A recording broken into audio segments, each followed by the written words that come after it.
దేశంలో కుంభమేళ 140 సంవత్సరాలకు సరస్సుని పెద్దలు చెప్తా ఉన్నారు. ఏదైనప్పటికీ ఈ కుంభమేళాలో కోట్లాది మంది పాల్గొంటారని చెప్పి ప్రభుత్వం లెక్కలు చెప్తా ఉన్నది. కానీ ఏర్పాటు చూస్తే ప్రచారం జోరు, ఏర్పాటు శూన్యం అనే పరిస్థితి కనపడతా ఉంది. ఇప్పటికే తొక్కిస్లాట్లో 30 మంది చనిపోయినట్టు ప్రభుత్వం చెప్తా ఉన్నది.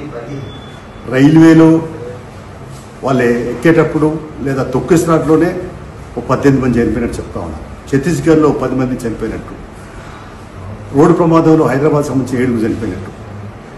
ఈ లెక్కలను ఇవి నమ్మశక్యం కాని పత్తిలో ఉన్నాయి. కోట్లాది మంది కుంభమేళాలో పాల్గొంటున్నప్పుడు వేలాది మంది ఆ తొక్కిస్లాట్లో చనిపోయింటారని చెప్పి చాలామంది మరి అభిజ్ఞులు లేదా ఇతర సమాచారం ద్వారా తెలుస్తూ ఉంది. ఏదైనప్పటికీ కేంద్ర ప్రభుత్వం ఇంత పెద్ద కుంభమేళాలు నిర్వహించడానికి ఆలోచించినప్పుడు దీనికి సరియైన ఏర్పాటు చేయడంలో, భక్తులకి కావలసినటువంటి సదుపాయాలు కల్పించడంలో విఫలమైందని చెప్పి సిపిఐ జాతీయ సమితి రాష్ట్ర సమితి చెప్పదలుచుకున్నాం. ఇవాళ ప్రచారము జోరుగా ఉంది.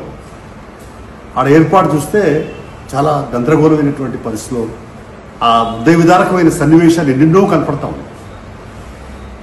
మరి ఈ రకంగా భక్తుల మనోభావాలను దెబ్బతీసే పరిస్థితిలో ప్రభుత్వ నిర్లక్ష్యాన్ని వివరిస్తుందని చెప్పి అర్థమవుతా ఉంది. ఏదైనప్పటికీ నరేంద్ర మోడీ దీనికి సరైన జవాబు చెప్పాలా, ఉత్తరప్రదేశ్ ముఖ్యమంత్రి అలాగే ప్రభుత్వం బాధ్యత వహించాలా, దీనికి సరైన సమగ్రమైన విచారణ జరగాలి.